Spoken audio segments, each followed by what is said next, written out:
ये सबसे पहले तो ये मैं बताना चाहता हूँ डॉक्टर आशीष हांडा जी को कि बहुत ही अच्छा बैटिंग करते हैं। और बीजेपी जो बैटिंग ये करती है कि सबसे बड़ी खासियत क्या है बीजेपी का कि वो अपने पिच पे गेम खिलवाती है।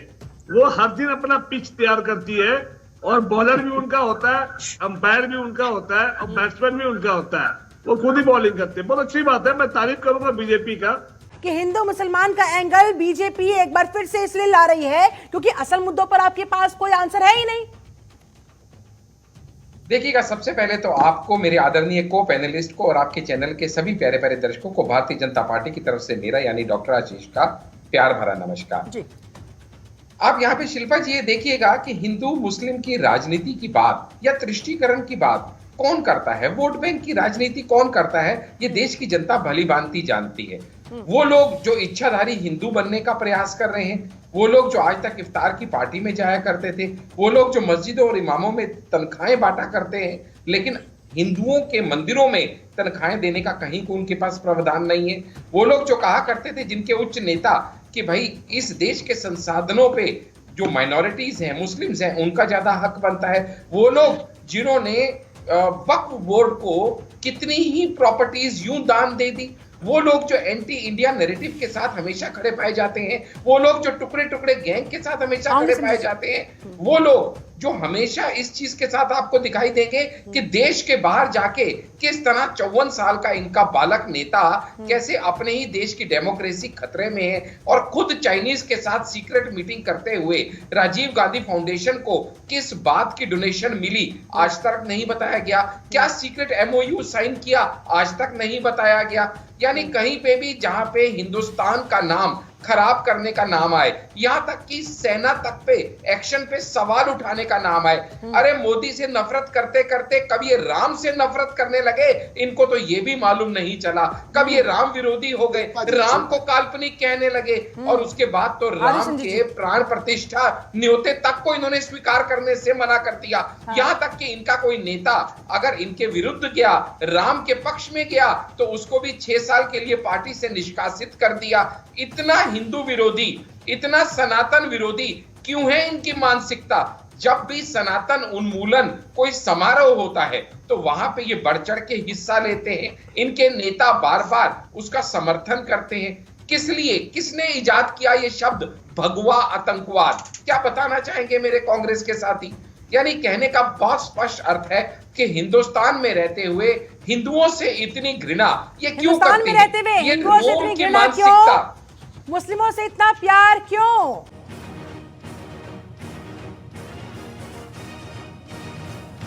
शाह का दीदी पर वार, कांग्रेस को सरिया से हमदर्दी क्यों। मुस्लिम लीग जैसा मैनिफेस्टो, फंस गई कांग्रेस। संदेश खाली का मुद्दा दिलाएगा वोट। बंगाल जीतने के लिए बीजेपी का बम्पर प्लान कि अगर आप मणिपुर की महिलाओं की, वहां की बेटियों की चिंता नहीं करते हैं तो संदेश खाली की चिंता क्या सिर्फ आपकी सियासी नहीं है। देखिएगा शिल्पा जी, मैं सबसे पहले तो आपको यह बता दूं कि बंगाल जिसके बारे में आज हम बात कर रहे हैं, जो सोनार बांग्ला के नाम से मशहूर है, it is a land of freedom fighters, it is a land of intellectuals, it is a land of writers, it is a land of Subhash Chandra Bose, and it is also a land of BJP's founder president Shyama Prasad Mukherjee. लेकिन आज की date में ममता बनर्जी के अराजकता के राज के चलते ये क्या हालत में बंगाल आज हो गया है। लॉ एंड ऑर्डर की सिचुएशन सिर्फ संदेश खाली नहीं, जब एक कॉन्स्टिट्यूशनल इंस्टीट्यूशन, चाहे वो ईडी हो, चाहे वो उसके बाद एनआईए जैसी टॉप की इंस्टीट्यूशन है, जब वहां के अधिकारी वहां पे लॉ एंड ऑर्डर के चलते सुरक्षित नहीं है तो आम आदमी की क्या हालत होगी, भली भांति आप और मैं इस चीज को समझ सकते हैं। जब सबसे बड़ी बात अमित शाह जी ने यहाँ पे ये कही कि भाई सीएए को अपोज करते हुए आप जो गलत धारणाएं फैला रही हैं ममता दीदी, वो आपको शोभा नहीं देता, क्योंकि वो ना सिर्फ वहां की चीफ मिनिस्टर हैं बल्कि होम मिनिस्टर हैं। आप बताइएगा, मैं आपसे पूछता हूं, सीएए लागू किया सेंट्रल गवर्नमेंट ने, अब उसके ऊपर नोटिफिकेशन भी जारी हो गया, वो लॉ बन गया।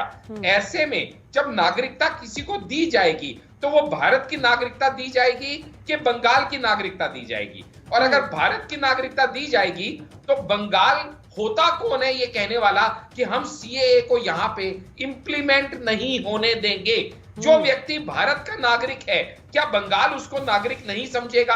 सबसे बड़ी बात, रोहिंग्यास की इन्फिल्ट्रेशन जब होती है, यानी जब उनकी इलीगल माइग्रेशन होती है, तो वो दोनों हाथ और बाहें फैला के उन रोहिंग्यास का स्वागत करती हैं। लेकिन वही अगर बौद्ध आए, जैन आए, हिंदू आए, सिख आए, तो उससे ममता दीदी को बड़ी तकलीफ है। ऐसा क्यों है? ये हिंदू विरोधी चेहरा उनका हम पहले भी देख चुके हैं। जहां पे भी उनकी सभा में जय श्री राम का नारा लग जाए तो उनको लगता है कि मेरा अपमान हो गया। बीजेपी वालों का जो सबसे पहला जो पिच होता है कि मैं सभी जनताओं को यहाँ पे नमस्कार करता हूँ जनतन टीवी के माध्यम से। ठीक है, आपको ट्रेनिंग दी जाती है अच्छा बोलने का, आप लोग की ट्रेनिंग बहुत प्रॉपर है कि बोलना। आप देख रहे सारे प्रवक्ता एक ही थीम लाइन में बोलते हैं।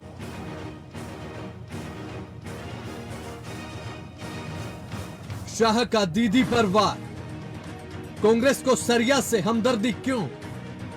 मुस्लिम लीग जैसा मैनिफेस्टो, फंस गई कांग्रेस। संदेश खाली का मुद्दा दिलाएगा वोट।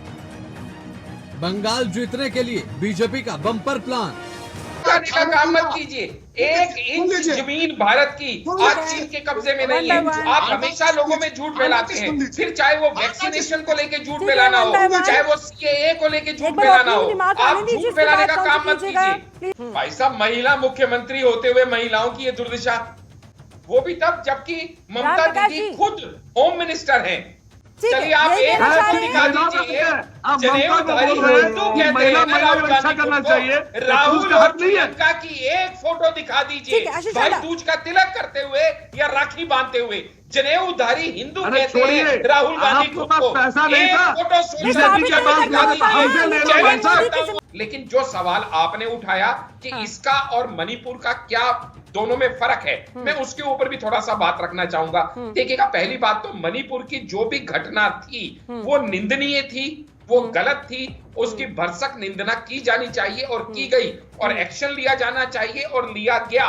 लेकिन हमें यह भी समझना पड़ेगा कि वहां पे किन लोगों ने उस मुद्दे को कैसे ज्वलंत करते हुए फोर्सेस ने, पॉलिटिकल फोर्सेस ने उन मुद्दों को उठाया। लेकिन यहाँ पे दोनों में फर्क समझिएगा। सजीत जी अपनी बारी में बोलिएगा। दोनों को मैं पहली बात तो मैं मणिपुर की घटना को जस्टिफाई नहीं कर रहा, गलत। दो बातों को फर्क समझिए शिल्पा जी। वहां जो महिलाओं के साथ अत्याचार हुआ वो एक आइसोलेटेड इंसिडेंस था। 2-3 महिलाओं के साथ एक बार वो अत्याचार हुआ, मैं उसको जस्टिफाई नहीं करता, लेकिन मैं फर्क बताने का प्रयास कर रहा हूँ। यहाँ पे क्या हुआ, लेकिन जो आग फैली थी हिंसा की वो तो महीनों बाद चलती रही ना, वो तो सबने देखी सर, तमाम मीडिया रिपोर्ट्स है ऐसी। चलिए ठीक है, मैं लौटती हूं आपके पास। संजीव कुमार जी, शिल्पा जी, नहीं बिल्कुल नहीं। एक आइसोलेटेड इंसिडेंस को आप रिपीट किए गए इंसिडेंट से कंपेयर नहीं कर सकते। वहां पे जो इंसिडेंस हुआ अज्ञात लोगों ने किया, यहां जो इंसिडेंस हुआ टीएमसी के नेता ने किया, वहां जो इंसिडेंस हुआ आइसोलेटेड स्पॉट में हुआ, यहां जो इंसिडेंस हुआ टीएमसी के अपने ऑफिशियल दफ्तर के अंदर हुआ, वहां जो इंसिडेंस हुआ कल्प्रिट्स को सीएम ने बचाने का प्रयास नहीं किया, यहां पे कल्प्रिट्स को सीएम ने बचाने का प्रयास किया। कल्प्रिट्स को बचाने का काम फिर क्यों किया? सवाल बनता है ना कि अगर भारत का चुनाव है तो फिर अमित शाह ने अगर इस बात का जिक्र कर दिया कि थाईलैंड की फोटो क्यों, तो उसका मतलब उसका तात्पर्य जवाब से नहीं हो सकता। उसका तात्पर्य ये भी तो हो सकता है ना कि भाई जहां की बात हो रही है वहां की फोटो क्यों नहीं? आप हिंदुस्तान के टूरिज्म को बढ़ाएंगे या थाईलैंड के टूरिज्म को बढ़ाएंगे? जो हमारे अमित शाह उन्होंने बताया कि मैनिफेस्टो में थाईलैंड गए, थाईलैंड की फोटो है, तो देखिए इस तरह के बयान एक अमित शाह के साथ अच्छा नहीं लगता। नहीं, इसमें गलत क्या है? वो थाईलैंड क्या, आप क्या बताना चाहते हैं? थाईलैंड की फोटो लगानी है, हिंदुस्तान की फोटो कोई नहीं मिली उन्हें। कहाँ के नेता हैं, कहाँ के सिटीजन हैं, कहाँ का चुनाव लड़ रहे हैं? थाईलैंड का चुनाव लड़ रहे हैं। क्यों थाईलैंड की फोटो लगी कि मैनिफेस्टो में? बताइए मुझे। कमेंट पीएम के साथ होता है तो आप कहते हैं कि पीएम पे कमेंट मारा जा रहा है, लेकिन वो प्रचारक पीएम के रहते हुए प्रचारक का काम नहीं कर रहे हैं। शिल्पा जी की फोटो लगा देते। आपको बीच में बोलने का सिखाया गया तो बोलते रहिए। दिल्ली सरकार में मंत्री राजकुमार आनंद ने दिया पार्टी से इस्तीफा, कहा आप में दलितों का सम्मान नहीं।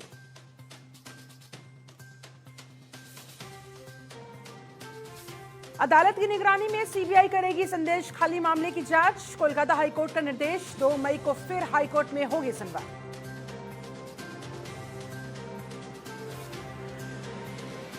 गिरफ्तारी रिमांड के खिलाफ सुप्रीम कोर्ट पहुंचे केजरीवाल, कहा जल्द सुनवाई की जाए। सीजीआई ने कहा हमें ईमेल भेजिए फिर देखेंगे।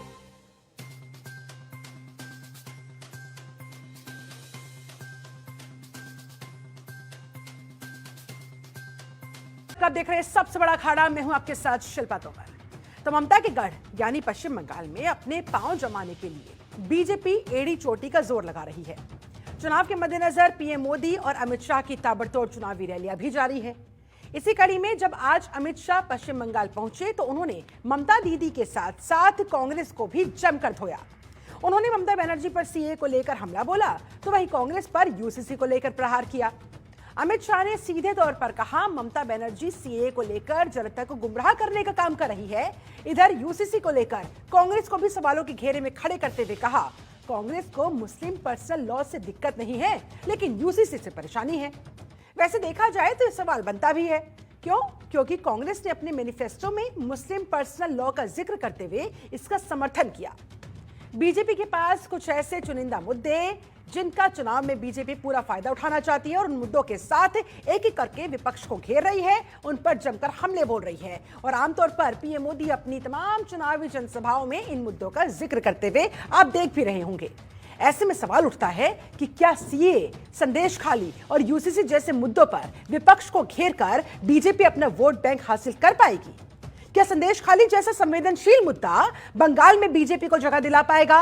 आज इसी पर करेंगे बात, लेकिन उससे पहले आप ये रिपोर्ट देखिए। हमने एक कानून पारित किया है सीए का।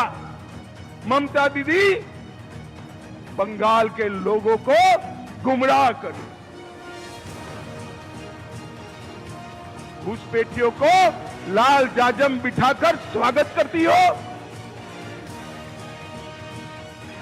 कि मुस्लिम पर्सनल लॉ होना चाहिए, यूसीसी नहीं होना चाहिए।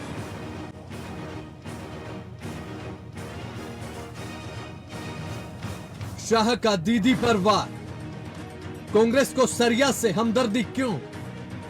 मुस्लिम लीग जैसा मैनिफेस्टो, फंस गई कांग्रेस। संदेश खाली का मुद्दा दिलाएगा वोट, बंगाल जीतने के लिए बीजेपी का बम्पर प्लान। अब की बार मोदी सरकार से अब की बार 400 पार तक का नारा देकर अब बीजेपी बंगाल में भी ताज सजने का सपना देख रही है। इस कड़ी में एक और कदम आगे बढ़ाते हुए आज दीदी के गढ़ में मोटा भाई ने हुंकार है। जाहिर है कि चुनाव से पहले संदेश खाली का जो मुद्दा है बीजेपी उसका फायदा चुनाव में जरूर उठाएगी। इसके लिए वो पूरा एड़ी चोटी तक का जोर लगा रही है। इसकी बड़ी वजह है कि चुनाव में महिला वोटर्स एक अहम भूमिका निभाती हैं। ऐसे में महिला वोटर्स का भरोसा जीतना एक बड़ा टास्क हो जाता है और संदेश खाली में जो महिलाओं के साथ हुआ उसने वाकई में पूरे देश को झकझोर कर रख दिया था। इसलिए आज अमित शाह ने संदेश खाली के मुद्दे को खूब उठाया। पश्चिम बंगाल में चुनावी रैली करने पहुंचे अमित शाह कांग्रेस के साथ साथ ममता बनर्जी पर जमकर बरसते नजर आए। उन्होंने संदेश खाली से लेकर घुसपैठ और नागरिकता को लेकर ममता बनर्जी पर जमकर निशाना साधा है। हमने एक कानून पारित किया है सीए का। ममता दीदी बंगाल के लोगों को गुमराह करें। ये कह रही है कि आपने एप्लीकेशन किया तो आपका नागरिकता चला जाएगा। अरे नागरिकता है ही नहीं ममता दीदी, आपको क्या मालूम है? मैं आज आपको कहने आया हूं, डरे बगैर जितने भी शरणार्थी आए हैं सीए में एप्लीकेशन करे, किसी पर कोई केस नहीं होने वाला है, कोई मुकदमा नहीं होने वाला है। जो बंगाल से हिंदू, सिख, बौद्ध शरणार्थी आए हैं उनको नागरिकता मिलती है। आपको क्या तकलीफ हो रही? एक और घुसपैठियों को लाल जाजम बिठाकर स्वागत करती हो। अमित शाह ने जुबानी बाण केवल ममता पर ही नहीं छोड़े। जहां उन्होंने टीएमसी पर वार किया तो वहीं उधर कांग्रेस पर भी जमकर बरसते नजर आए। कांग्रेस के मैनिफेस्टो को लेकर यूनिफॉर्म सिविल कोड तक उन्होंने कांग्रेस पर खूब हमला बोला। एक कांग्रेस पार्टी को क्या हो गया है मेरी समझ में नहीं आ रहा है। आज भी कहते हैं कि मुस्लिम पर्सनल लॉ होना चाहिए, यूसीसी नहीं होना चाहिए। भाइयों और बहनों, वो तो छोड़िए, वो अपना मैनिफेस्टो निकालते हैं, ऊपर तस्वीर थाईलैंड की लगाते हैं। पूरे भारत में एक भी तस्वीर नहीं मिलती इनको, थाईलैंड की तस्वीर लगाते हैं। मगर क्यों लगाते हैं? इसलिए लगाते हैं कि राहुल बाबा बार बार वहां वैकेशन करने के लिए चले जाते हैं, वैकेशन करने के लिए। दरअसल कांग्रेस ने चुनाव को लेकर जो अपना मैनिफेस्टो जारी किया है, उसमें मुस्लिम लीग के लिए हमदर्दी दिखाई पड़ती है। कांग्रेस ने अपने घोषणा पत्र में मुस्लिम पर्सनल लॉ का समर्थन करते हुए जिक्र किया है। यही वजह है कि कांग्रेस के घोषणा पत्र की तुलना मुस्लिम लीग के मैनिफेस्टो से की जा रही है। लोकसभा चुनाव का पहले चरण का मतदान 19 अप्रैल को होना है।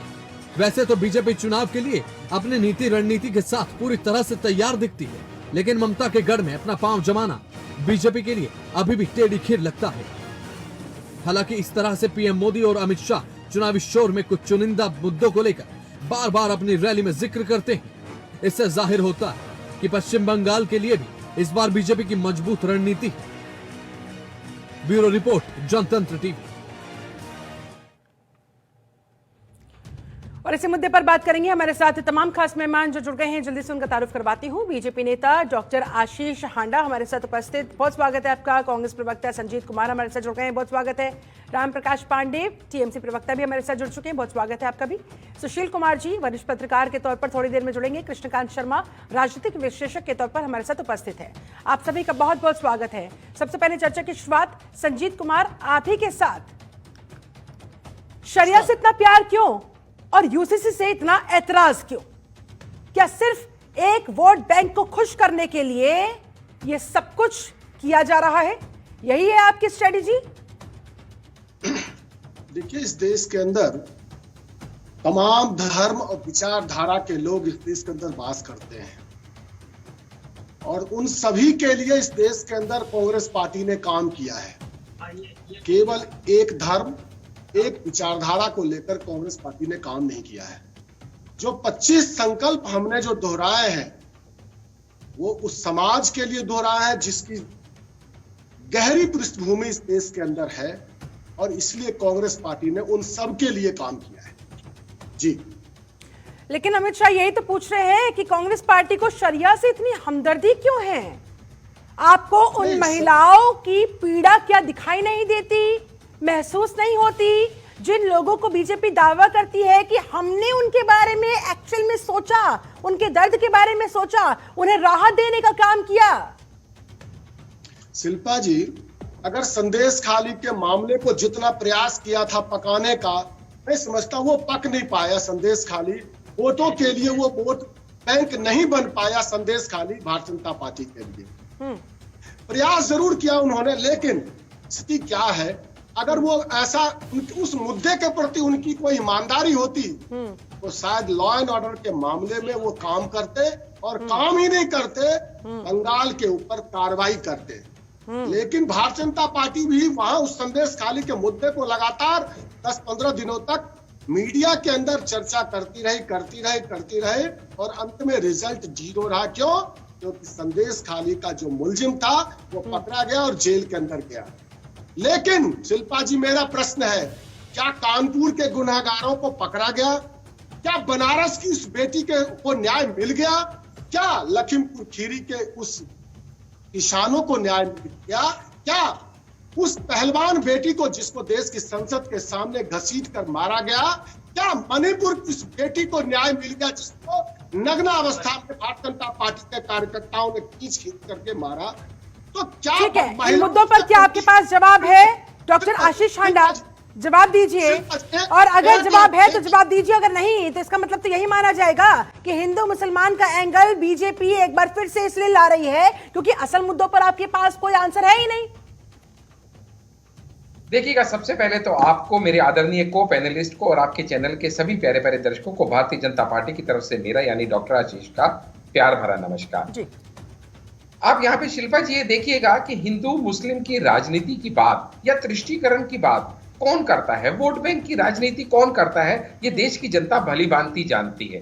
वो लोग जो इच्छाधारी हिंदू बनने का प्रयास कर रहे हैं, वो लोग जो आज तक इफ्तार की पार्टी में जाया करते थे, वो लोग जो मस्जिदों और इमामों में तनख्वाहें बांटा करते हैं, लेकिन हिंदुओं के मंदिरों में तनख्वाहें देने का कहीं को उनके पास प्रावधान नहीं है। वो लोग जो कहा करते थे, जिनके उच्च नेता, कि भाई इस देश के संसाधनों पे जो माइनॉरिटीज हैं, मुस्लिम्स हैं, उनका ज्यादा हक बनता है, वो लोग जिन्होंने वक्फ बोर्ड को कितनी ही प्रॉपर्टीज यूं दान दे दी, वो लोग जो एंटी इंडिया नैरेटिव के साथ हमेशा खड़े पाए जाते हैं, वो लोग जो टुकड़े टुकड़े गैंग के साथ हमेशा खड़े पाए जाते हैं, वो लोग जो हमेशा इस चीज के साथ आपको दिखाई देंगे कि देश के बाहर जाके किस तरह 54 साल का इनका बालक नेता कैसे अपने ही देश की डेमोक्रेसी खतरे में है, और खुद चाइनीज के साथ सीक्रेट मीटिंग करते हुए राजीव गांधी फाउंडेशन को किस बात की डोनेशन मिली आज तक नहीं बताया गया, क्या सीक्रेट एमओयू साइन किया आज तक नहीं बताया गया। यानी कहीं पे भी जहां पे हिंदुस्तान का नाम खराब करने का नाम आए, यहां तक कि सेना तक पे एक्शन पे सवाल उठाने का नाम आए। अरे मोदी से नफरत करते करते कब ये राम से नफरत करने लगे, इनको तो ये भी मालूम नहीं चला। कब ये राम विरोधी हो गए, राम को काल्पनिक कहने लगे, और उसके बाद तो राम के प्राण प्रतिष्ठा न्योते तक को इन्होंने स्वीकार करने से मना कर दिया। यहां तक कि इनका कोई नेता अगर इनके विरुद्ध गया, राम के पक्ष में गया, तो उसको भी 6 साल के लिए पार्टी से निष्कासित कर दिया। इतना हिंदू विरोधी, इतना सनातन विरोधी क्यों है इनकी मानसिकता? जब भी सनातन उन्मूलन कोई समारोह होता है तो वहां पे ये बढ़ चढ़ के हिस्सा लेते हैं, इनके नेता बार बार उसका समर्थन करते हैं। किस लिए, किसने इजाद किया ये शब्द भगवा आतंकवाद? क्या बताना चाहेंगे मेरे कांग्रेस के साथी? यानी कहने का बहुत स्पष्ट अर्थ है कि हिंदुस्तान में रहते हुए हिंदुओं से इतनी घृणा ये क्यों करती है? ये रोम की मानसिकता, मुस्लिमों से इतना प्यार क्यों? और फिर बात करती है कांग्रेस पार्टी सेक्युलरिज्म की। शिल्पा जी, जब ये 5-5 वर्षों के 2 कालखंड मोदी जी को मिले, तो मुझे बड़े दुख के साथ कहना पड़ता है कि आशीष हांडा जी के पास केवल हिंदू मुस्लिम करने के अलावा और कोई रास्ता नहीं बच जाता है। देखिए, अरे लंबा भाषण आशीष हांडा जी ने उन्हें दिया है। स्थिति ये है कि इन मुद्दों के अलावा आशीष हांडा जी को किन्हीं और मुद्दों पर बातचीत करना आता ही नहीं। मेरा प्रश्न ये है, मेरे से जो सवाल पूछा गया था मैंने उसी का जवाब दिया। मैं आशीष हांडा जी, आप अगला सवाल कीजिए, मैं उसका जवाब दूंगा। जी, मैं सवाल करना चाहता हूँ, मैं सवाल ही तो करना चाहता हूँ। आज जनता आपसे सवाल करना चाहती है, करिए। जनता आपसे सवाल ये करना चाहती है कि आपने 18 दौर की वार्ता जो चीन की सेनाओं के साथ हमारी दिया, मोदी जी ने कहा ना कोई आया था ना कोई आएगा। क्या हुआ? 18 बार चीन की सेना हमारी जमीन को हड़प के आपके शासनकाल में। सुन लीजिए, मोदी जी ने कहा कि ना खाऊंगा का काम मत कीजिए। 1 इंच जमीन भारत की आज चीन के कब्जे में नहीं है। आप हमेशा लोगों में झूठ फैलाते हैं, फिर चाहे वो वैक्सीनेशन को लेके झूठ फैलाना हो, चाहे वो CAA को लेके झूठ फैलाना हो, आप झूठ फैलाने का काम मत कीजिए। Please, I am requesting both of you one by one, जल्दी से। मोदी जी ने कहा कि ना खाऊंगा ना खाने दूंगा। इलेक्टोरल बॉन्ड में खाया भी और खिलाया भी। मोदी जी ने कहा ठीक है, इलेक्टोरल बॉन्ड के मुद्दे पर विपक्ष अपोज कर रहा है बीजेपी को, नरेंद्र मोदी को सीधे कि यह है देखिए आपकी असल हकीकत। ठीक है, मैं लौटती हूं आप दोनों के पास। राम प्रकाश पांडे भी समय में से जुड़े हुए हैं। पांडे जी, बंगाल में कानून का राज है कि सिर्फ ममता दीदी का? NIA पर हमला भी करवा दिया। बंगाल में कानून का ही राज है। अब ममता बनर्जी मुख्यमंत्री है, मुख्यमंत्री की हैसियत से उनका जो कार्य है वो कार्य करती है। भाजपा को नजर नहीं आता है तो वो ये हम उनकी पता नहीं कौन से चश्मे से देखते हैं। भाई साहब, महिला मुख्यमंत्री होते हुए महिलाओं की ये दुर्दशा। अगर कानून अपना काम करता तो समय रहते शाहजहां शेख क्या पकड़ा नहीं जाता? राम प्रकाश पांडे जी, तमाम महिलाओं के साथ संदेश खाली में जो भी अत्याचार हुआ, क्या वो समय रहते नहीं रोका जा सकता था? कर नहीं कुछ पाए। हमारी राज्य सरकार की पुलिस ने ही वहां पर जो भी दोषी था उसको पकड़ा। जब प्रेशर बना तभी तो पकड़ा, उससे पहले क्या कर रही थी आपकी पुलिस? तो सवाल खड़ा होता है, उसका इतना बड़ा साम्राज्य अपराध का कैसे फैलने दिया गया? वो भी तब जबकि ममता दीदी खुद होम मिनिस्टर हैं, खुद होम मिनिस्टर होते हुए ममता दीदी के। कौन सा अपराध किसी ने हम हाथ बढ़ने दिया? उसे अगर देखा गया तत्काल में तो हमारे दल से उसे निष्कासित कर दिया गया। हमारी संज्ञान ली हमारी सरकार। अच्छा, जब प्रेशर बना तो निष्कासित कर दिया, उसके बाद पल्ला झाड़ लिया। और अगर चलते रहती दुकान तो चलती ही रहती, क्या ही फर्क पड़ रहा था उसके बाद। चलिए, राजनीतिक विश्लेषक कृष्णकांत शर्मा भी हमारे साथ उपस्थित है और सुशील कुमार जी भी हमारे साथ जुड़ गए हैं वरिष्ठ पत्रकार के तौर पर। अब शर्मा जी, आपका रुख करूंगी। फिलहाल क्या लगता है आपको, सीए, संदेश खाली और यूसीसी जैसे मुद्दों पर जिस तरह से बीजेपी विपक्ष को घेर रही है, क्या ममता के गढ़ में बीजेपी जो सपना देख रही है वो साकार हो पाएगा? देखिए, सबसे पहले तो ये मैं बताना चाहता हूं डॉक्टर आशीष हांडा जी को कि बहुत ही अच्छा बैटिंग करते हैं। और बीजेपी जो बैटिंग ये करती है कि सबसे बड़ी खासियत क्या है बीजेपी का, कि वो अपने पिच पे गेम खिलवाती है। वो हर दिन अपना पिच तैयार करती है और बॉलर भी उनका होता है, अंपायर भी उनका होता है और बैट्समैन भी उनका होता है। वो खुद ही बॉलिंग करते हैं। बहुत अच्छी बात है, मैं तारीफ करूंगा बीजेपी का। और सबसे बड़ी, आपने देखा होगा जब भी कोई आपके पास कोई कॉल आया हो टेली कॉलिंग का, तो बोलते हैं ये मैं आपको एक क्रेडिट कार्ड दे रही हूँ 5 लाख रुपए का, ये रिकॉर्डेड लाइन है। तो और आप देखो पहला पिच ही होता है उसमें बीजेपी वालों का जो सबसे पहला जो पिच होता है कि मैं सभी जनताओं को यहाँ पे नमस्कार करता हूँ जनतन टीवी के माध्यम से। ठीक है, आपको ट्रेनिंग दी जाती है अच्छा बोलने का, आप लोग की ट्रेनिंग बहुत प्रॉपर है कि बोलना। आप देख रहे सारे प्रवक्ता एक ही थीम लाइन में बोलते हैं, हिंदू, मुसलमान, पाकिस्तान, चाइना, सारे लोग इनके क्या चाहते हैं सरकार? तो देखिए ना, ये बीजेपी की तैयारी है ना। ठीक है, बीजेपी की स्ट्रेटेजी है, उसका ये डिसिप्लिन है। अब मुद्दे पर आते हैं, जो मैंने सवाल आपसे किया था उसका जवाब। मैं असली मुद्दे पे अब आ रहा हूँ। मैं ये कहता हूँ जो सबसे बड़ा देश का जो मुद्दा है बेरोजगारी, महंगाई, उसके पीछे से कैसे ये दूर भगाते हैं। ये संदेश खाली की बात करते हैं। संदेश क्या पुरुष महिला ही रक्षा करता है। राखी में पुरुष, हांडा जी राखी में आप कभी अपनी बहन को बांधते हैं या बहन बहनों को राखी बांधते हैं? राखी में हमेशा पुरुष को महिला उसकी बहन बांधती है। तो क्या प्रधानमंत्री बहन नहीं 140 करोड़ का परिवार है वो, तो क्या उनको लगता नहीं है कि अपनी बहनों और माओ की रक्षा करे? क्या मणिपुर की टिकट के पैसे नहीं है?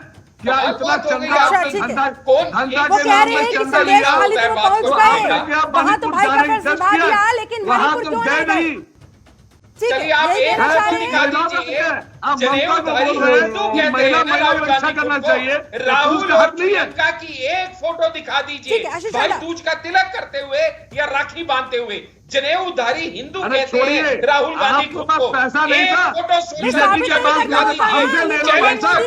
मैं पैसा देता हूँ, कितना चाहिए? मैं अपने प्रधानमंत्री मोदी से अगर आप महिलाओं की बात करते हैं, उनके सम्मान की बात करते हैं, कृष्णकांत शर्मा ये सवाल पूछ रहे हैं आपसे कि अगर संदेश खाली जाकर वो महिलाओं के दर्द को साझा कर सकते हैं, उसे समझ सकते हैं, उस पर मरहम लगाने का काम कर सकते हैं, तो फिर मणिपुर क्यों नहीं गए? वहां क्या फर्क है महिला सम्मान में? वहां किसने रोका उनको? पैसा देता हूँ, कितना पैसा चाहिए बताइए ना, मैं देता हूँ। जी, आपका सवाल आ गया, प्रधानमंत्री के पास जवाब ले लेते हैं। और फिर कहेंगे ईडी मेरे घर आ गई। नेशनल टीवी पे बैठ के पैसे की पेशकश करेंगे और फिर कहेंगे ईडी मेरे घर आ गई। तो भाई अपनी हरकतें सही करो। तुम्हारे एक सांसद के घर से, एक कांग्रेस के सांसद के घर से 350 करोड़ रुपया निकलता है। मणिपुर क्यों नहीं गए? बीजेपी से जब संदेश खाली के मुद्दे पर बीजेपी घेरेगी विपक्ष को, तो फिर ये भी पूछा जाएगा कि आपने क्यों नहीं किया?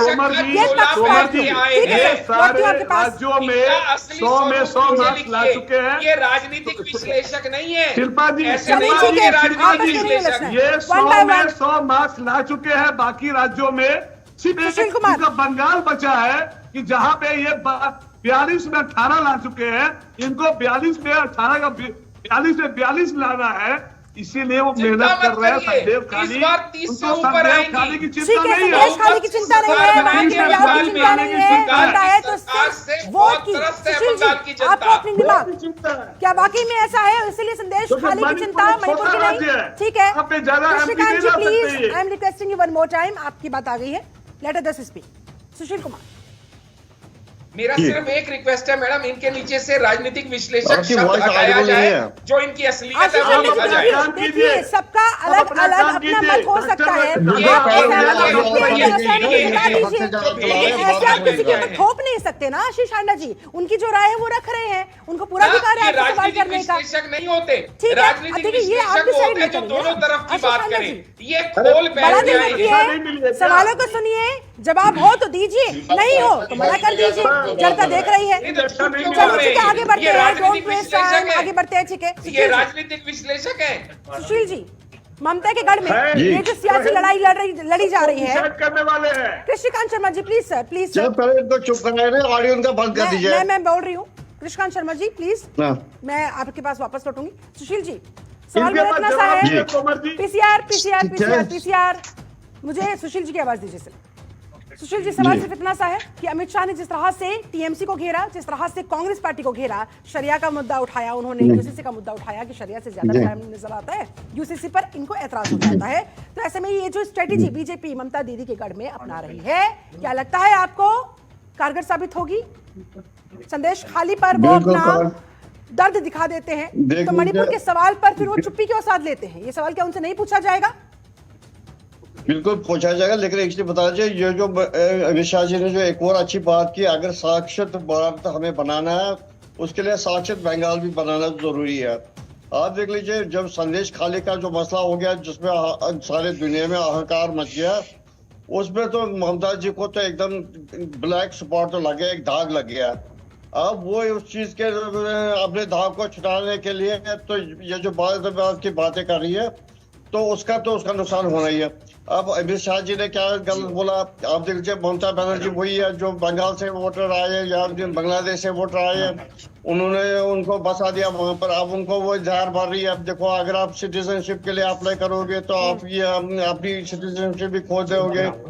अगर आप ये आप कसम को, अगर काफिर को आप वोट देंगे तो काफिर को वोट नहीं देना। ऐसी चीज है कि देखो, बंगाल में पिछली बार 18 सीटें आ गई है बीजेपी को। ये जो मुद्दा ये उठा रहे हैं, क्योंकि महिला जो बंगाल की है सारी नाराज है ममता से। जो उसका मेन ये था माँ माटी मानुष, वो सारा उसका उल्टा हो गया। और अब देखिए, जिस हिसाब से वहाँ संदेश खाली में महिलाओं के साथ अत्याचार हो गया, ये तो देश में तो बीजेपी ने ये नब्ज पकड़ ली है, उसी के दम पर, उसी हिसाब से वो अपनी स्ट्रेटेजी बनाते हुए वहां मैदान में उतर गए हैं। आप ये कहना चाह रहे हो, इसका फायदा बीजेपी को होता हुआ आप देख पा रहे हैं? बिल्कुल सटन नहीं होगी, क्योंकि जो बंगाल की महिला है वो ममता बनर्जी से बड़ी नाराज है। अगर ममता जो महिलाओं का ये पक्ष रखती है हर जगह, तो यहाँ पर क्यों फेल हो गई? और ये वही ममता है जो 20 से ज्यादा शहनशाह को छुपा के रखी है। अब ये ये कौन सा स्टेट है जहाँ ईडी वाले छापा मारे जाएंगे तो मार खा के आएंगे, सीए जाएंगे तो मार खा के आएंगे। अब ये जांच में सहयोग करना तो कुल मिलाकर आप कह रहे हैं बहुत दूर की बात है। अगर ईडी की टीम, एनआईए की टीम, सीबीआई की टीम वहां पहुंच रही है, रामप्रकाश पांडे जी, उनके ऊपर अटैक करवा दिया जाता है। यही है कानून का राज वहां? बार बार ये सवाल खड़ा हो रहा है। और दूसरा सवाल जो बीजेपी ने खड़ा किया वो ये, सुन लीजिए Ramprakash Pandey ji, let me complete my question. वो ये कि ममता दीदी की नाक के नीचे अत्याचार होता रहा, वो आंख बंद करके सोती रही। उसके बाद जब ये मुद्दा उजागर हुआ, तब जाकर उनको होश आया, तब जाकर गिरफ्तारी करवाई गई। फिर वो भी, उसमें भी कितना समय लगा वो सबने देखा। और अमित शाह जो कह रहे हैं सामने रख रहे हैं, प्रतिवाद होगा। क्यों राज्य सरकार की प्रशासन को लेके क्यों नहीं करते हैं? वो अचानक आके राजनीति के तौर पर वहां पर या तो दबाव देके उनको ले अपने दल में घुसा देना। अभी एक को देखे, अभी उनके घर में पहले ईडी भेजा गया, अभी उनको ही दल में घुसा के उसके बाद टिकट दिया जाता है। ये कौन सा तरीका है? वहां ईडी क्यों, फिर दोबारा क्यों ईडी नहीं जा रही है? अरे तो अगर जांच के लिए वहां पर कोई टीम पहुंचेगी तो उस पर क्या हमला करवा देना सही है? एक तरफ आप लोग कहते हैं कि हम जांच में सहयोग करेंगे, दूसरी तरफ जब टीम पहुंचती है तो उसके ऊपर हमला करवा दिया जाता है। तो भला मंशा में खोट किसके नजर आता है? किसकी मंशा में खोट है? फिर पांडे जी, इलेक्शन कमीशन ने भी कहा एनआई को अपना काम करने दीजिए। के घर में जिनको उन्होंने दल में लिया, उनके घर में ईडी पहले भेजा गया था म्युनिसिपैलिटी स्कैम में। अच्छा, आप कह रहे हैं कि भाई अपनी मर्जी से वो जहां चाहे वहां ईडी भिजवा देते हैं। जहां उन्हें दबाव मिलाना होता है उनके दर पर ईडी को भिजवा देते हैं, सीबीआई को भिजवा देते हैं, एनआईए को भिजवा देते हैं, जहां नहीं वहां पर उस तरफ वो देखवाते भी नहीं है। चलिए मैं आप सभी के पास लौटूंगी। आप आशीष जी जो जवाब देना चाहते हैं, वक्त फिलहाल मुझे इजाजत नहीं दे रहा है, यहाँ पर वक्त छोटे से ब्रेक का हो चुका है। ब्रेक के बाद तुरंत वापस आऊंगी, आपसे जवाब लूंगी। वक्त छोटे से ब्रेक का लौटे। डॉक्टर आशीष हांडा, आप देखिए सोशल मीडिया का जमाना है, तमाम लोगों के हाथ में स्मार्टफोन्स है, कोई चीज छिपी तो है नहीं। अगर आप कोई चेहरा पश्चिम बंगाल में अपना शो करते हैं, मणिपुर में वो अलग नजर आता है, तो आप लोग एक्सपोज होंगे। वहां भी फिर आपसे सवाल पूछा जाएगा कि अगर आप मणिपुर की महिलाओं की, वहां की बेटियों की चिंता नहीं करते हैं, तो संदेश खाली की चिंता क्या सिर्फ आपकी सियासी नहीं है?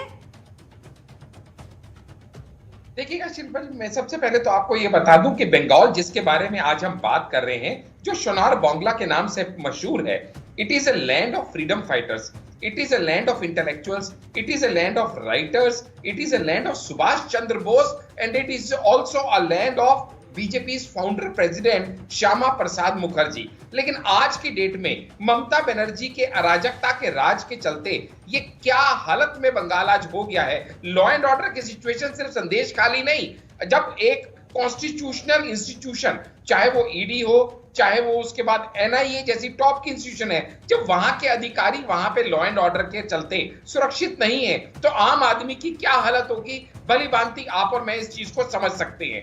जब सबसे बड़ी बात अमित शाह जी ने यहाँ पे ये कही कि भाई सीएए को अपोज करते हुए आप जो गलत धारणाएं फैला रही हैं ममता दीदी, वो आपको शोभा नहीं देता, क्योंकि वो ना सिर्फ वहां की चीफ मिनिस्टर हैं बल्कि होम मिनिस्टर हैं।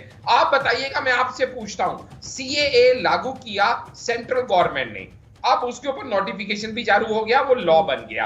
ऐसे में जब नागरिकता किसी को दी जाएगी तो वो भारत की नागरिकता दी जाएगी कि बंगाल की नागरिकता दी जाएगी? और अगर भारत की नागरिकता दी जाएगी तो बंगाल होता कौन है ये कहने वाला कि हम सीएए को यहाँ पे इंप्लीमेंट नहीं होने देंगे? जो व्यक्ति भारत का नागरिक है, क्या बंगाल उसको नागरिक नहीं समझेगा? सबसे बड़ी बात, रोहिंग्यास की इन्फिल्ट्रेशन जब होती है, यानी जब उनकी इलीगल माइग्रेशन होती है, तो वो दोनों हाथ और बाएं फैला के उन रोहिंग्यास का स्वागत करती हैं। लेकिन वही अगर बौद्ध आए, जैन आए, हिंदू आए, सिख आए, तो उससे ममता दीदी को बड़ी तकलीफ है। ऐसा क्यों है? ये हिंदू विरोधी चेहरा उनका हम पहले भी देख चुके हैं। जहां पे भी उनकी सभा में जय श्री राम का नारा लग जाए तो उनको लगता है कि मेरा अपमान हो गया। लेकिन जो सवाल आपने उठाया कि इसका और मणिपुर का क्या दोनों में फर्क है, मैं उसके ऊपर भी थोड़ा सा बात रखना चाहूंगा। देखिएगा, पहली बात तो मणिपुर की जो भी घटना थी वो निंदनीय थी, वो गलत थी, उसकी भरसक निंदा की जानी चाहिए और की गई, और एक्शन लिया जाना चाहिए और लिया गया। लेकिन हमें यह भी समझना पड़ेगा कि वहां पे किन लोगों ने उस मुद्दे को कैसे ज्वलंत करते हुए फोर्सेस ने, पॉलिटिकल फोर्सेस ने उन मुद्दों को उठाया। लेकिन यहाँ पे दोनों में फर्क समझिएगा। सजीत जी अपनी बारी में बोलिएगा। दोनों को मैं पहली बात तो मैं मणिपुर की घटना को जस्टिफाई नहीं कर रहा, जस्टिफाई नहीं कर रहे, लेकिन वो कह रहे हैं कि एक्शन क्या लिया गया, महीनों तक चलता रहा तो चलता रहा। पीएम मोदी के वहां पहुंचने का इंतजार करते रहे, विपक्षी दल तो करते ही रहे। दो शब्द, दो बोल नहीं बोले गए उनसे। बिल्कुल गलत, बिल्कुल गलत। दो बातों को फर्क समझिए शिल्पा जी। वहां जो महिलाओं के साथ अत्याचार हुआ वो एक आइसोलेटेड इंसिडेंट था। 2-3 महिलाओं के साथ एक बार वो अत्याचार हुआ, मैं उसको जस्टिफाई नहीं करता, लेकिन मैं फर्क बताने का प्रयास कर रहा हूँ। यहाँ पे क्या बोलिए आप, लेकिन जो आग फैली थी हिंसा की वो तो महीनों बाद चलती रही ना, वो तो सबने देखी सर, तमाम मीडिया रिपोर्ट्स हैं ऐसी। चलिए ठीक है, मैं लौटती हूं आपके पास। संजीव कुमार जी, शिल्पा जी, नहीं बिल्कुल नहीं। एक आइसोलेटेड इंसिडेंट को आप रिपीट किए गए इंसिडेंट से कंपेयर नहीं कर सकते। वहां पे जो इंसिडेंट हुआ अज्ञात लोगों ने किया, यहाँ जो इंसिडेंट हुआ टीएमसी के नेता ने किया, वहां जो इंसिडेंट हुआ आइसोलेटेड स्पॉट में हुआ, यहाँ जो इंसिडेंट हुआ टीएमसी के अपने ऑफिशियल दफ्तर के अंदर हुआ, वहां जो इंसिडेंट हुआ कल्प्रिट्स को सीएम ने बचाने का प्रयास नहीं किया, यहाँ पे कल्प्रिट्स को सीएम ने बचाने का प्रयास किया। कल्प्रिट्स को बचाने का काम फिर क्यों किया? राम प्रकाश पांडे जी सवाल का जवाब दीजिए। भैया पीएम साहब क्यों नहीं गए? उस पर अभी तक आपके पार्टी के लीडर है, प्रचारक है, ये जो कह रहे हैं रामप्रकाश पांडे जी, ठीक है, रामप्रकाश पांडे जी सुन लीजिए, हमारी एक संज्ञान लिए सेकंड सरकार ने सर, उसे आपको तल भी से जो भी कहना निकाला है है। कहिएगा। और रामप्रकाश ये कह रहे पांडे हैं जी कि जो पश्चिम इलीगल बंगाल में ये शरणार्थी देखिए, वहां पर और साफ रोहिंग्याओं के राजनीति तौर करने का पर देखा, भरे जो बैठे मुखर होकर हैं, महिला वो बोल रही आपका थी वोट कि बैंक उनके है साथ अत्याचार और है, सीए वही इनकी उनको चोट कैंडिडेट है। पहुंचाता है। तो आप ये एक सोचिए उनसे सेकंड लेके कि सर, उनको किस तरह से भाषण का मंच नहीं provoke है ये। करके किस तरह से बनाया गया। रामप्रकाश पांडे जी भाषण का मंच नहीं है ये, सवाल सुनिए उसके बाद उसका जवाब दीजिएगा। जो इलीगल शरणार्थी वहां पर भर लिए गए हैं रोहिंग्याओं के तौर पर, वो जो टीएमसी ने अपना वोट बैंक बना लिया है, क्या इसलिए ममता दीदी गुस्से में है, बौखलाई हुई है? क्या इसलिए हमला करवाया जा रहा है बाकायदा एनआईए की टीम पर? क्या इसलिए सीए का विरोध हो रहा है वहां पर? सवाल ये है सर। देखिए, आप इलीगल माइग्रेंट जो भी आते हैं तो बॉर्डर पर क्या इसकी पावर है सीए को रोक लें? प्रशासन नहीं रहती है, वो केंद्र की अरे प्रशासन। अगर गलती हो गई, वो अंदर आ गए, तो क्या उसको सुधारा नहीं जाएगा? सीए के थ्रू यही तो करने की कोशिश हो रही है। करे ना, हमने कहा मना, हम ये बोल रहे हैं कि ठीक है, तो क्यों कहा जा रहा है कि सीए बंगाल में लागू नहीं करने देंगे? नागरिकों प्रवक्ता है, बताइए क्या सीए के फेवर में है? इनकी बोलती बंद हो गई।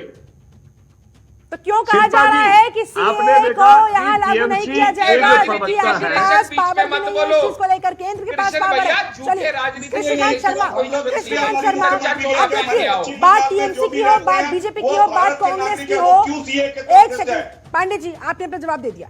कृष्णकांत शर्मा, बात यहाँ पर टीएमसी की हो, बीजेपी की हो या फिर कांग्रेस की या फिर इनकी आपसी सियासी लड़ाई की, अल्टीमेटली जो जलता है वो भुगत रही है ना, वो पिस रही है ना, वो महिलाएं जाए तो कहां जाए, विश्वास करे तो किस पर करे?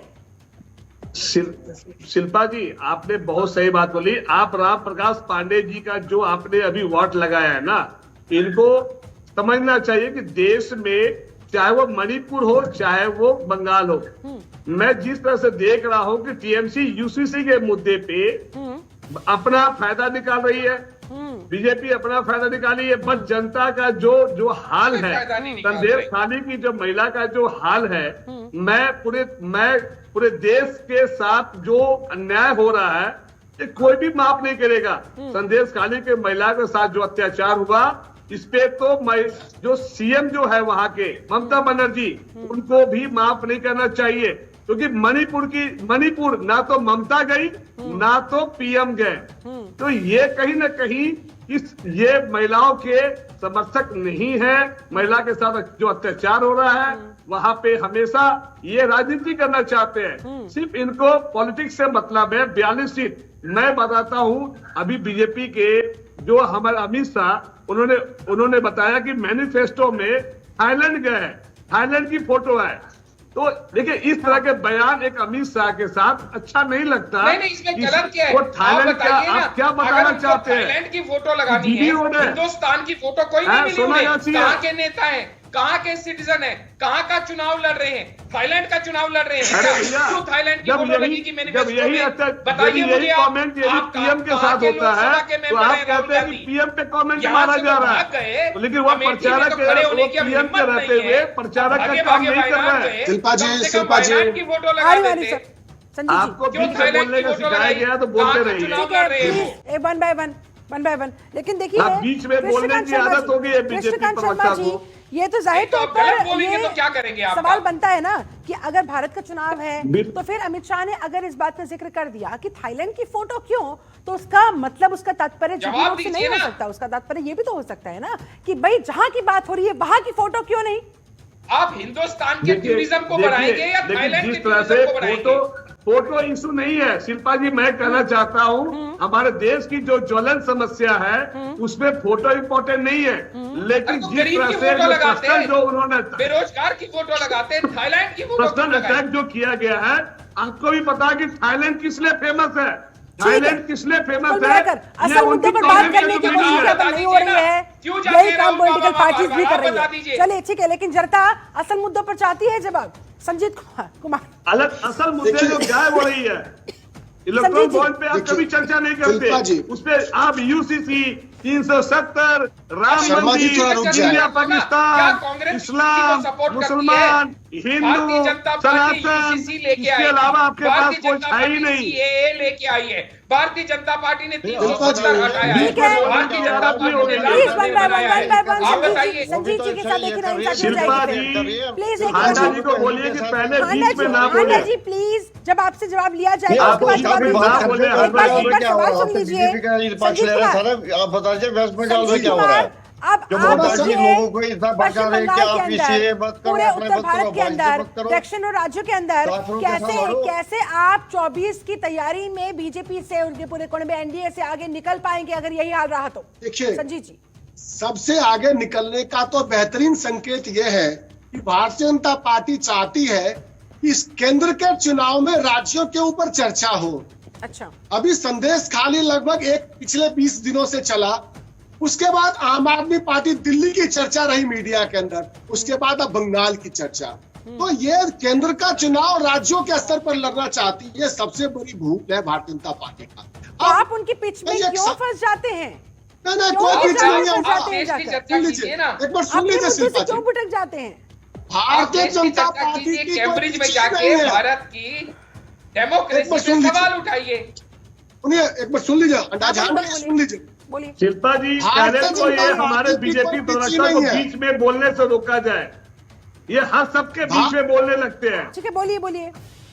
भारतीय जनता पार्टी नहीं को कोई करेंगे, पिच ही नहीं आप है। इल्जाम लगाएंगे तो हम अगर चुप भारतीय रहेंगे। जनता पार्टी का पिच होता और केंद्र सरकार की जो 10 वर्षों के शासनकाल है, उस शासनकाल की अच्छी बात को बतलाते हैं, लेकिन सच्चाई है कि 10 वर्ष अरे उनकी उपलब्धियां बताऊंगा तो आपके मुंह ऐसे ही बंद हो जाएंगे भैया। भगवान जी, आप थोड़ा फिर चुप बीच में हो बोले, जाइए। फिर बीच में बोले। हांडा जी, आपको प्लीज सिखाया देखिए। नहीं जाता है ट्रेनिंग में? नहीं, ये आपको देखिए ना, बताओ, बाकी सब लोग सिखाया नहीं एंकर जाता बनने का ट्रेनिंग में, प्रयास कर सबको रहे पीछे बोलने हैं। की ये सब आदत लोग हो गई एंकर है। हैं क्या या मॉनिटर हैं डिबेट बाजी। के? एक एक करके शिल्पा प्लीज जी। हांडा जी, प्लीज मैं फिर शिल्पा से जी, रिक्वेस्ट पहले करती हूँ, तो प्लीज मेंटेन बीजेपी प्रवक्ता को बीच में बोलने से मना कीजिए। सुशील कुमार भी अपनी बारी का इंतजार कर रहे हैं और कितने नहीं, ये ईमानदारी के कहना साथ वो चाहिए, सब्र ये के नए साथ एंकर आए वो हैं अपनी हमारे। बारी का इंतजार कर रहे हैं, हमें सीखना चाहिए। जल्दी संजीव जी, कंप्लीट योर।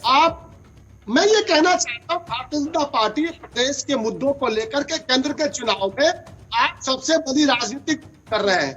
यदि आप राजस्थान की बात करें, हरियाणा की बात करें, उत्तर प्रदेश की बात करें, दिल्ली की बात करें, एक बेहतरीन हार मिलने जा रही है भारतीय जनता पार्टी को। आप 2024 का चुनाव, भारतीय जनता पार्टी चुनाव हारते जा रही है। चलिए आप बता दीजिए, हमने पहला चुनाव 419 कैंडिडेट डिक्लेयर कर दिए, संकेत। आपने कितने कैंडिडेट का डिक्लेयर किए? संकेत। आइए चलो ये चुप बैठते देश ही की बात लगातार करते हैं। हार बोलते ही का रहते हैं। संकेत क्या है, जीत का संकेत किसे मिल रहा है? अब देखिए, आप तो जाहिर तौर पर अपनी जीत का ही दावा ठोकेंगे ना, लेकिन असल 419 बात कैंडिडेट बीजेपी जनता ने के डिक्लेयर हाथ है। किए, ठीक है, कांग्रेस ने सुशील कुमार, कितने डिक्लेयर किए सुशील कुमार, बताइए। अब देखिए, राज्य के स्तर की अगर हम बात करें, पश्चिम बंगाल की अगर हम बात करें, 42 सीटों की अगर हम बात करें, तो टीएमसी और कांग्रेस के बीच की खटपट जग जाहिर है, सबको पता है। बेशक से वो गठबंधन में राष्ट्रीय स्तर पर साथ में आ गए हों, लेकिन राज्य के स्तर पर अभी भी उनके बीच गहरी खाई है। और क्या उसी खाई का फायदा उठाने की कोशिश करती हुई यहां पर बीजेपी अपनी इस स्ट्रेटेजी के साथ मैदान में उतरी हुई? बीजेपी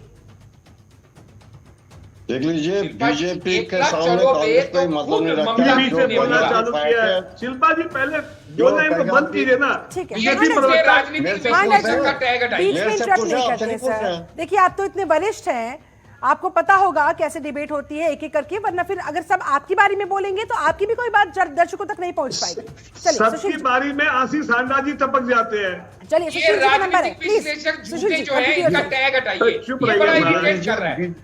देखिए, झूठा टैग हटाइए, बीजेपी सच्चा के चोला पहन के सामने आइए। बंगाल में कांग्रेस मैटर नहीं करती है। ये जो कांग्रेस रहेगा, बीजेपी रहेगा, टीएमसी। आप देख लीजिए, बीजेपी का जो ये चीज है, इस बार पहला बारी है। पहला बारी के बाद देख लीजिए, बीजेपी में जो बंगाल के लोग हैं बहुत ये टीएमसी से तंग आ चुके हैं।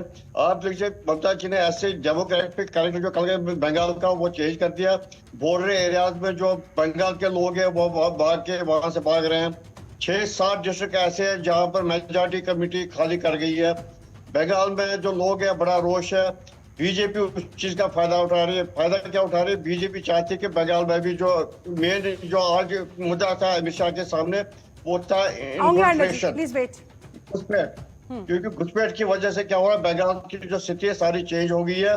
बंगाल के लोग खुश नहीं है कि जितने बाहर के लोग आके फंस गए, उनका जो अपना ये चीज है अब वो बात करने के लिए तो ये नहीं, बात नहीं कर सकते कहीं पर भी। कहीं भी ऐसे दंगे फसाद होते हैं तो बाहर खाते हैं जो असली नेटिव बंगालीज है। इसलिए बीजेपी ने उस कार्ड को प्ले कर दिया। अब देखिए ममता के ऊपर ये संदेश खाली का पड़ गया। अब ममता बनर्जी ने क्या किया, उल्टा कह रही है कि जो मोइबा में रात को एनआई टीम आ गया, औरतों के साथ छेड़छाड़ किया, बाइजेस कर रहा है। उससे क्या चीज है कि ममता बनर्जी जो उसका ये संदेश खाली का दाग है, जिससे उसके लोग नाराज है, वो अब उस चीज को उछालते हैं मोइबा के थ्रू। देखो जी मोदी सरकार क्या करा रही है, एनआई का टीम भेज के बंगाल के जो वोटर उनको डरा रही है, उनको अपने साथ ले रही है। बंगाल की जो पोजीशन है वो इस टाइम बीजेपी के फेवर में जाएगी बहुत सारी। और अमित शाह जी ने आज लेकिन क्या ममता दीदी का डर यहाँ पर सही नहीं है? अगर वो मुस्लिम वोट बैंक, रोहिंग्याओं का वोट बैंक, बेशक वो इलीगल शरणार्थी है, बेशक सारे फर्जी दस्तावेज उनके, क्या इसी वजह से ममता बनर्जी को इतना गुस्सा आ रहा है कि मेरे वोट बैंक में इस तरह से सेंधमारी क्यों, मेरे लोगों को भगाने की कोशिश क्यों? जो बंगाल में जो 27% जो मुस्लिम का वोट है वो तो उन्हीं के वोटों पे डिपेंड कर रही है, क्योंकि वो हिंदुत्व के पीछे पड़ी है, हिंदुत्व के फेवर में नहीं है। जो ऐसे कहेंगे लोगों से कि आप कसम खाओ काफिर को वोट नहीं देंगे, इससे ज्यादा वो कितनी आगे जाएगी। लेकिन इन इलीगल माइग्रेंट्स की वजह से देश की जो सिक्योरिटी है वो जो खतरे में आती है, उसका ख्याल ममता बनर्जी को क्यों नहीं आता? फिर उसको तो वोटों की जरूरत है, वो चाहते हैं कि वोट की ज्यादा चिंता है। चलिए ठीक है, टू द पॉइंट जवाब आपने दिया। ठीक है, मेरे पास समय की कमी, आप सभी लोगों से फाइनल कमेंट चाहूंगी। राम प्रकाश पांडे जी, यानी कि सिर्फ वोट की चिंता है, फिर चाहे वो इलीगल लोगों से ही क्यों ना मिल रहा हो, बस कुर्सी नहीं जानी चाहिए, सत्ता नहीं जानी चाहिए हाथ से।